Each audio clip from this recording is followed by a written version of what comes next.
Well, hello there. My name is HW, and thank you so much. Thank you so much for watching Tone Junkie TV. Today we are talking about 3 ways to get better cleans on the Kemper. Better cleans on the Kemper. Who doesn't want that? I know I certainly do. So, first things first. This is not tip number 1, but first things first. You got to find a profile that just sounds like juicy. It's got to be juicy under your fingers. That's kind of the biggest thing. So I've got right here a profile here. I'll put this in the Rig Manager. Boom, we're in Rig Manager here. I've got a profile called Who What 504B3. Okay? Who What 504B3. And it sounds like this.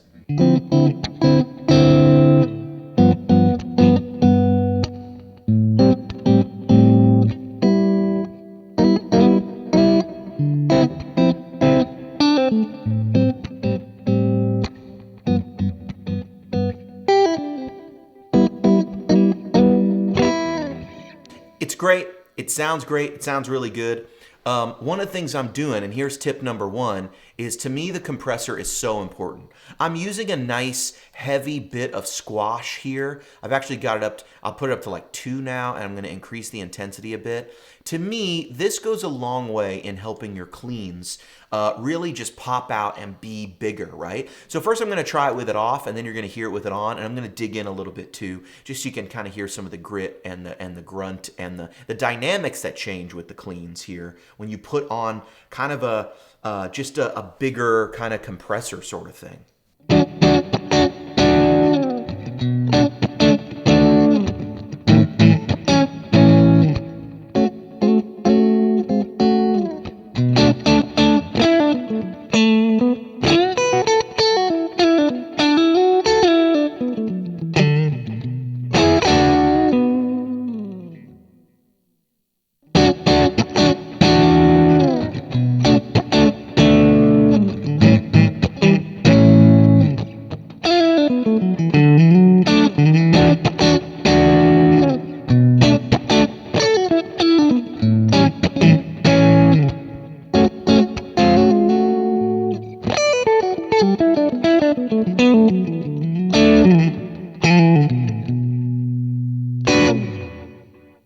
To me, that's more juiciness, that's more add-on. I especially like turning up that squash mix with there's a squash parameter and letting the mix go as high as I want, really, with the Strat, you know.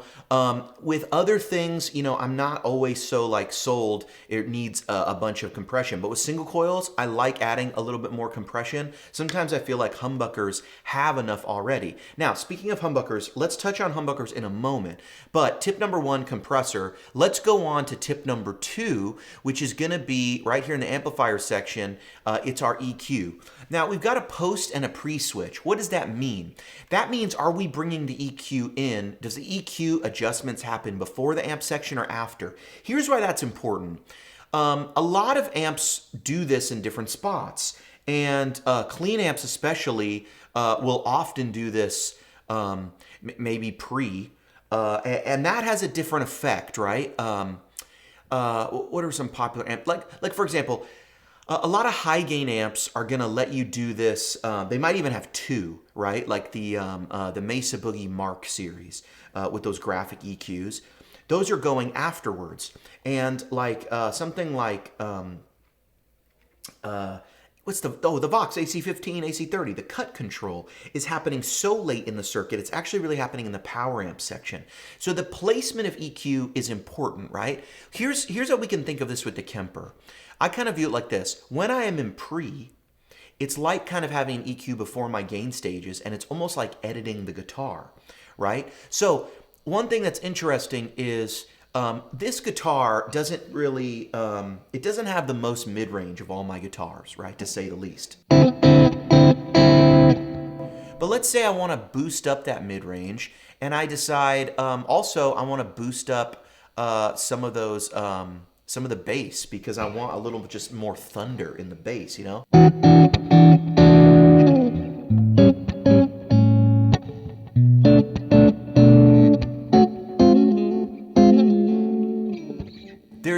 there's an oomph now to this, right? There's an oomph now to this. Now check it out. Here's pre again, and I'm going to dig in, and you're going to hear all this stuff. This is the EQ coming before. We're sort of editing these Strat pickups right here.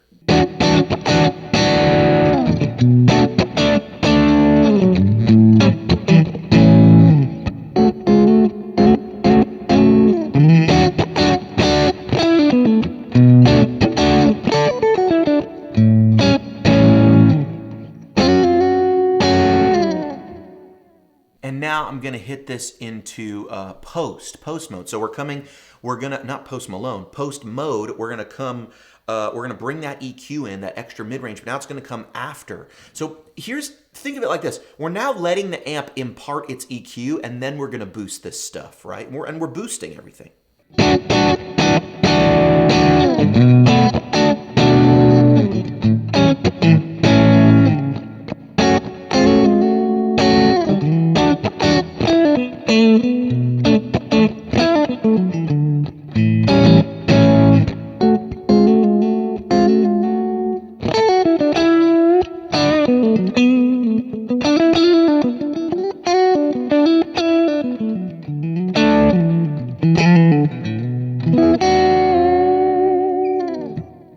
So what's interesting to me there is that the more I dig in, the more I'm getting stuff I don't want out of the bass. The more I'm getting a fatness out of the mids that might be a little darker sounding. But when I go to pre, look, I'm gonna leave that stuff in, and I'm gonna boost these mids. I don't get the darkness. I still get all that brightness.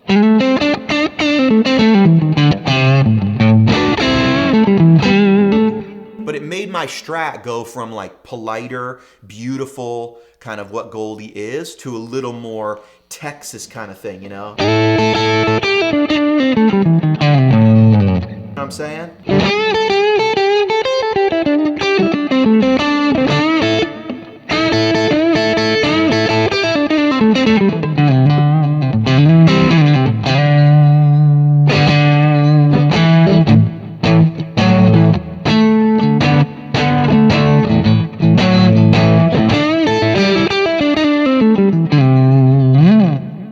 It's just fatter, man. It just reminds me of a big, bold Strat on the bottom, and pre takes me...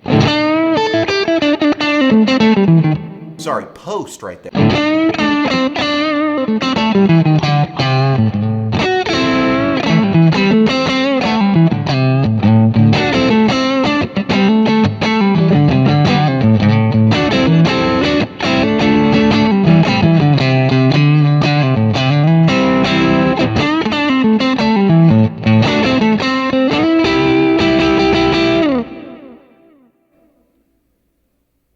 Yeah, man. I tend to like post for my clean stuff. And if I just want to add a little bit, like I go, you know what, I just want to add a little bit of bass, and I want to scoop this out a little more because I like this guitar clean. Now, if we're talking about humbuckers...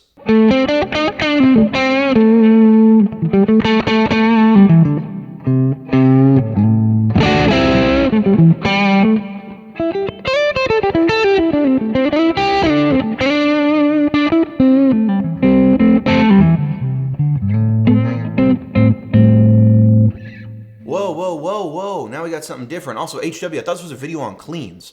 All right, you were on the line with the Strat, but now you're full into like Pete Thorne. Check out my clean tone.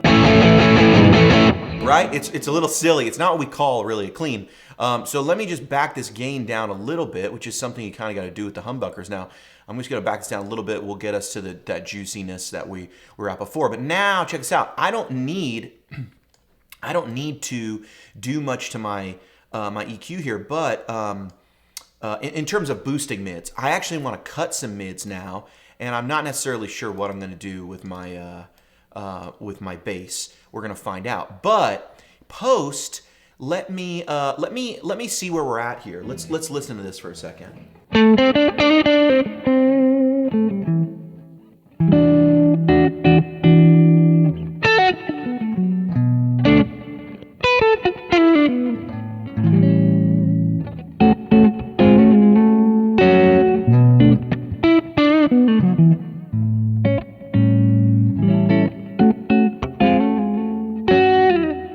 Interesting, interesting.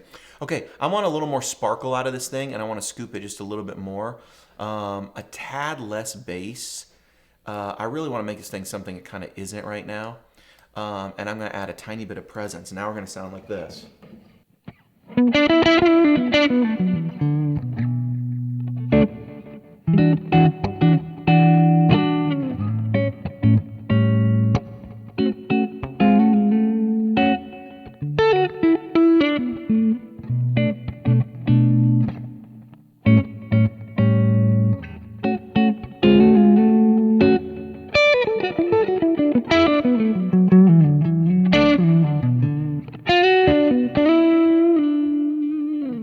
That sounds good.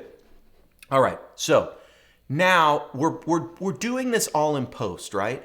But what if I really want to get kind of a different effect, right? So here is us placing that same thing in pre. Now what we're going to do is we're going to be telling these pickups, hey, pickup, before you come in and we do our little post EQ kind of processing thing here, I want you to have less bass. I want you to have less mids. I want you to have more treble and presence. I basically want you to have more sparkle. And now we're going to sound like this.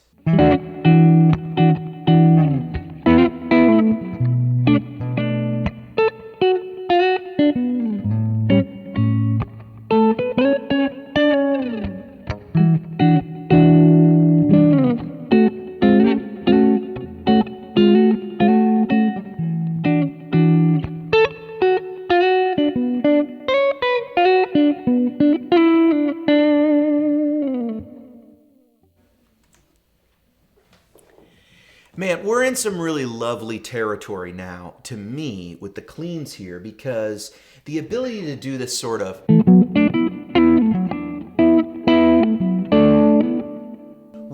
that is a sound to me that with these double stops...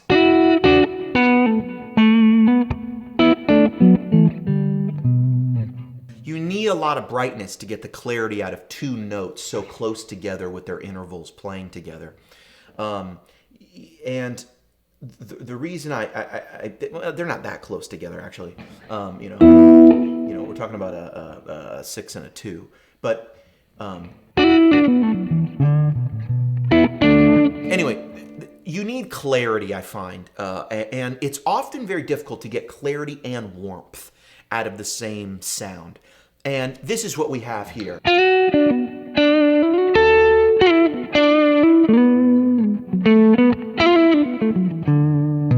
It's rare that you have a tone that you describe as like warm and clear, warm and sort of and bright.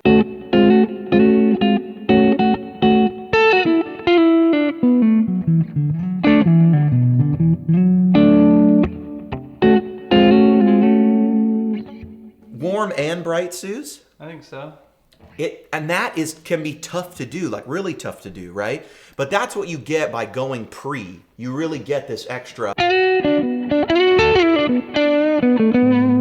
See, going back to post there, you get all that extra like high end, and it's good. It actually sounds thinner somehow.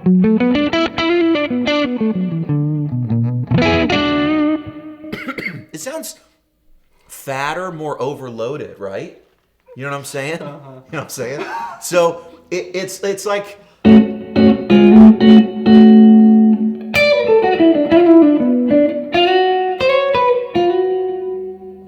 I mean, that's a beautiful tone. Okay, that was tip number 2, by the way, of the three three ways to get better cleans. 3 ways. So compressor, pre and post, which you got to kind of play around with. I think I've covered some of these humbucker tricks in the humbucker video before. But the last one is really like super fine tuning, and this is like, is it important? I think so, but only sometimes. It's the high shift, low shift. So right now I'm adding the high shift on here.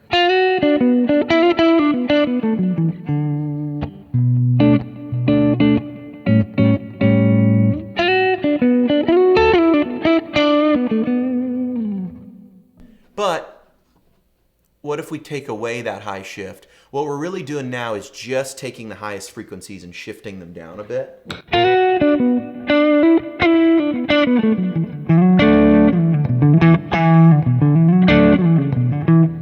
Listen to this.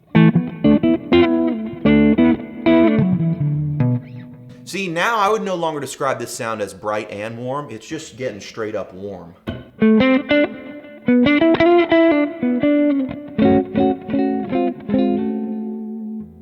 So that's where this high shift is really useful. And if you have a small amp and want to make it a larger amp, you can kind of bring it down in the low shift. And you can make this amp sound very small like this.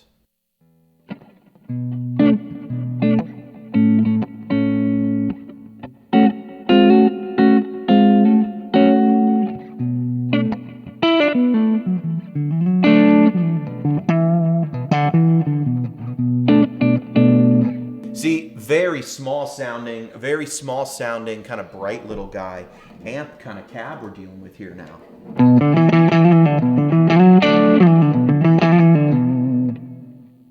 That now very bright sort of, not overly bright, but a brighter, small, it sounds small now, right? We've done this low shift where we've shifted the lows up a little bit, and then we've taken the high shift, we brought that up a little bit, so we're getting a little more highs and kind of really sacrificing the low end to get it.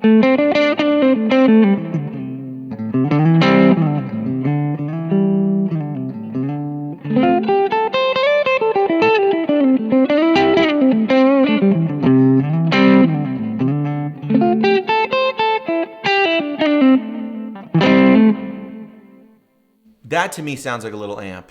I'm going to put this low shift back because I thought it was fine where it was. High shift, like I'm showing, if you want to take it down, check that out.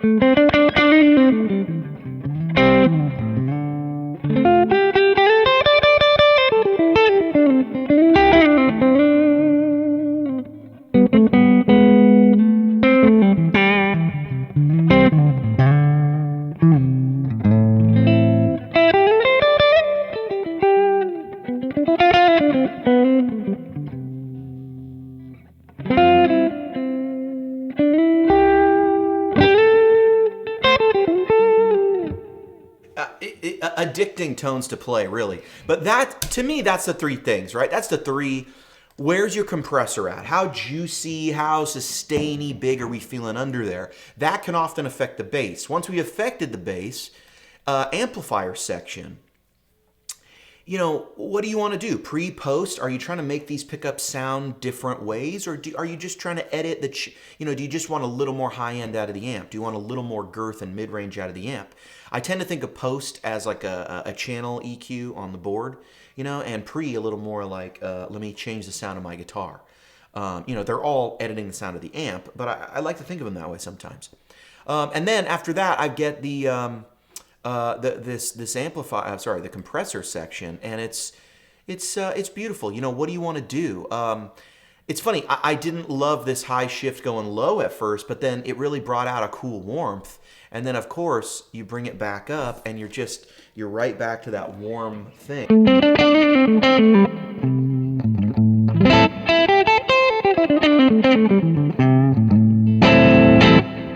It makes your Gibsons a little more Fendery sometimes. I don't know, that's the vibe I get. Love this profile. It's the High Watt 504 B3, and it's one of my new favorite profiles. HW, you say that all the time. Whatever. HW, thanks so much for watching Tone Junkie TV. HW and the Suze, who has left, out.